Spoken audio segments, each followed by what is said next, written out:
warahmatullahi wabarakatuh.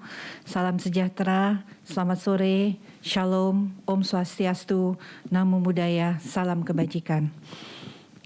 Pada sore hari ini, saya Dr. Siti Nadia Tarmizi, juru bicara Kementerian Kesehatan, akan menyampaikan perkembangan terkait pelaksanaan PPKM darurat yang sudah kita lakukan dalam 4 hari ini. Pada kesempatan di awal ini, kami mengingatkan dan menghimbau masyarakat untuk tetap menjalankan protokol kesehatan dengan ketat dan untuk tetap di rumah saja, terutama pada kelompok usia anak-anak dan ibu hamil, mengingat kasus COVID-19 pada kelompok ini cenderung meningkat. Vaksinasi yang ada saat ini ditujukan kepada rentang usia remaja dan belum dapat diberikan kepada anak-anak pada usia kurang 12 tahun dan juga kepada ibu hamil. Sehingga perlindungan yang ada pada saat ini adalah dengan tetap menjalankan protokol kesehatan dengan ketat. Dalam rangka mempercepat penanggulangan pandemi COVID-19, pemerintah terus menerapkan strategi yang adaptif dan dinamis agar dapat merespon dengan baik perubahan yang terjadi sehari-hari. Salah satu langkah yang dilakukan pemerintah adalah dengan melakukan penilaian atau assessment level situasi wilayah agar dapat menentukan strategi yang tepat. Untuk menentukan status level situasi pandemi kabupaten kota yang menjadi lokasi PPKM darurat saat ini, maka disusunlah indikator tentang penyesuaian upaya-upaya kesehatan masyarakat dan upaya-upaya sosial dalam penanggulangan pandemi yang diadaptasi dari rekomendasi Organisasi Kesehatan Dunia atau WHO. Pengetatan ini bertujuan untuk mengendalikan pandemi, khususnya untuk mencegah kesakitan dan kematian, serta menjaga keberlangsungan sistem layanan kesehatan kita. Situasi pandemi terbagi dalam 5 tingkat, mulai dari 0 sampai dengan 4, menggambarkan kecukupan kapasitas respons sistem kesehatan, seperti kapasitas testing, tracing, dan pengobatan, relatif terhadap transmisi penularan virus di wilayah tersebut. Level situasi di tingkat 0 adalah situasi di mana wilayah tersebut memiliki kapasitas respon yang memadai dan tidak memiliki kasus sama sekali. Dalam hal ini, wilayah tersebut tidak perlu memperketat protokol kesehatan masyarakat atau membatasi aktivitas sosial mereka. Sebaliknya, level situasi tertinggi, yaitu level situasi 4, adalah kondisi di mana transmisi virus sangat tinggi, sedangkan kapasitas respon terbatas. Dan dalam situasi ini, protokol kesehatan masyarakat dan pembatasan sosial harus diperketat, agar jumlah kasus turun sampai ke level yang dapat ditangani oleh fasilitas pelayanan kesehatan yang ada. Dalam penilaian untuk menentukan level situasi suatu wilayah, ada 2 hal yang kita bandingkan, yaitu level transmisi penularan dibandingkan dengan kapasitas respons sistem kesehatan di wilayah tersebut. Pertama, pengukuran tingkat transmisi. Kita membagi transmisi COVID-19 ke dalam 7 tingkat, dan dari tidak ada transmisi, kasus impor atau sporadik, kasus terklaster, dan transmisi komunitas. Yang lebih jauh kita bagi ke dalam 4 tingkat, yaitu transmisi komunitas tingkat 1 sampai dengan tingkat 4. Dalam penentuan transmisi komunitas ini, kita menggunakan 3 indikator utama, yaitu jumlah kasus rawat, dan jumlah kematian COVID-19 yang dihitung per 100.000 penduduk per minggu. Kita telah menetapkan nilai-nilai ambang untuk masing-masing indikator untuk dapat mengkategorikan indikator tersebut ke dalam tingkat transmisi tertentu. Sebagai contoh kasus, konfirmasi di bawah 20 per 100.000 penduduk per minggu dikategorikan sebagai transmisi komunitas tingkat 1, sedangkan transmisi di atas 5 per 100.000 penduduk per minggu dikategorikan sebagai transmisi komunitas tingkat 4. Kesimpulan tentang tingkat transmisi komunitas diambil berdasarkan indikator dengan tingkat transmisi tertinggi. Sebagai contoh, jika kasus konfirmasi dan kematian dikategorikan dalam transmisi komunitas tingkat 3, sedangkan rasio perawatan kasus masuk ke dalam kategori transmisi komunitas tingkat 4, maka wilayah tersebut dikategorikan ke dalam transmisi komunitas tingkat 4. Kedua, pengukuran kapasitas respon.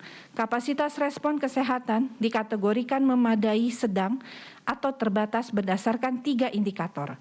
Indikator ini adalah positivity rate dari testing dengan mempertimbangkan rasio testing, rasio kontak erat yang dilacak untuk setiap kasus, dan keterisian tempat tidur perawatan. Sama dengan pengukuran tingkat transmisi, kita menetapkan nilai-nilai ambang untuk setiap indikator dan kesimpulan tentang kapasitas respon di suatu wilayah diambil berdasarkan kapasitas respon terendah. Sebagai contoh, jika suatu wilayah memiliki positivity rate 10% dan dapat melacak 10 kontak erat untuk setiap kasus, dengan kata lain memiliki kapasitas respon sedang di kedua indikator tersebut. Namun, memiliki keterisian tempat tidur lebih dari 80%, maka dikategorikan sebagai kapasitas respon yang terbatas. Bapak Menteri Kesehatan telah merekomendasikan agar daerah dengan positivity rate di atas 25% testing harus dilakukan 15 kali sesuai dengan standar WHO. Dan dengan daerah dengan positivity rate 15-25% testing dilakukan 10 kali lipat. Dan untuk positivity rate 5-15%, maka testing dilakukan sebanyak 5 kali lipat. Setelah kita mendapatkan hasil perhitungan tingkat transmisi dan kapasitas respon di suatu wilayah, kita bisa menentukan level situasi pandemi di wilayah tersebut. Atau contohnya di kabupaten tadi, dengan transmisi komunitas tingkat 4 dan kapasitas respon terbatas, situasi pandemi level menjadi tingkat level 4. Assessment level situasi pandemi ini kita lakukan setiap 1 minggu di tingkat kabupaten, kota, dan provinsi. Dan berdasarkan hasil assessment terakhir, level situasi pandemi di hampir seluruh kabupaten kota di Jawa dan Bali berada di level 3 atau 4. Artinya bahwa tingkat penularan di lingkungan masyarakat terjadi dengan sangat cepat dan mengakibatkan kapasitas respon sistem kesehatan yang ada dengan cepat terpakai bahkan sampai terlampaui. Pemberlakuan PPKM darurat sebagai respon kebijakan untuk daerah-daerah dengan situasi pandemi level 3 dan 4 di Jawa dan Bali diharapkan dapat mengurangi tingkat transmisi dengan segera, berbarengan dengan berbagai upaya untuk meningkatkan kapasitas respon kesehatan sehingga level situasi pandemi dapat menjadi lebih baik. Selanjutnya, saya akan menyampaikan perkembangan indikator-indikator pendanggulangan pandemi per tanggal 6 Juli kemarin. Adapun total kasus konfirmasi baru yang dilaporkan dari Pulau Jawa dan Bali adalah sebanyak 24.801, menurun dari 25.271 kasus di hari sebelumnya. Jumlah testing yang dilaporkan dari Pulau Jawa Bali pada tanggal 6 Juli kemarin berjumlah lebih dari 124.000, yang artinya meningkat lebih dari 20.000 pemeriksaan dibandingkan hari sebelumnya. Di sisi lain, insidensi atau jumlah kasus per 100.000 penduduk per minggu di kebanyakan provinsi di Jawa Bali masih masuk dalam kategori transmisi komunitas tingkat 3 dan 4, kecuali Jawa Timur dan Banten yang dikategorikan transmisi komunitas tingkat 2. Lebih jauh lagi, berdasarkan indikator jumlah kasus rawat, seluruh provinsi di Jawa dan Bali masih berada di kategori transmisi komunitas tingkat 4 dengan jumlah kasus rawat lebih dari 30 per 100.000 penduduk per minggu. Kecuali Provinsi Bali yang memiliki keterisian tempat perawatan sekitar 50%, tetapi untuk seluruh provinsi di Pulau Jawa masih melaporkan tingkat keterisian di atas 80%. Terlepas dari peningkatan jumlah testing yang dilaporkan, jumlah ini masih 38% dari jumlah yang ditargetkan untuk dilakukan di Jawa Bali setiap harinya, yaitu sebanyak 324.000 tes. Positivity rate Pulau Jawa dan Bali juga masih sangat tinggi, yaitu 19,9%. Walaupun positivity rate ini telah menurun dari hari sebelumnya sebesar 24,7%. Di tingkat provinsi, pelacakan yang dilaporkan masih sangat rendah, jauh dari target yang diharapkan, yaitu sekurang-kurangnya 15 kontak erat per kasus. Untuk informasi yang lebih detail dan lengkap, dapat diakses melalui dashboard indikator penanggulangan pandemi yang dapat dikunjungi pada situs Kementerian Kesehatan, yaitu https://vaksinkemkes.go.id. Kita melihat bahwa per tanggal 6 Juli kemarin telah terjadi peningkatan jumlah testing yang dilakukan di Pulau Jawa dan Bali, dan di waktu yang bersamaan jumlah kasus terkonfirmasi lebih sedikit dibandingkan hari sebelumnya. Namun demikian, kita masih akan mungkin melihat kemungkinan kasus terkonfirmasi tersebut meningkat dalam beberapa hari ke depan. Terlebih lagi, kita semakin mendorong jumlah testing dapat ditingkatkan secara bermakna sehingga kita bisa segera memisahkan kasus yang sakit dari populasi yang sehat. Penemuan yang diikuti dengan isolasi kasus, ditindaklanjuti dengan pelacakan dan karantina kontaknya, merupakan upaya-upaya untuk memutuskan rantai penularan. Oleh karena itu, kami berharap semua pemangku kepentingan dapat bekerja sama dan berupaya keras untuk meningkatkan kapasitas respon di wilayah kerjanya.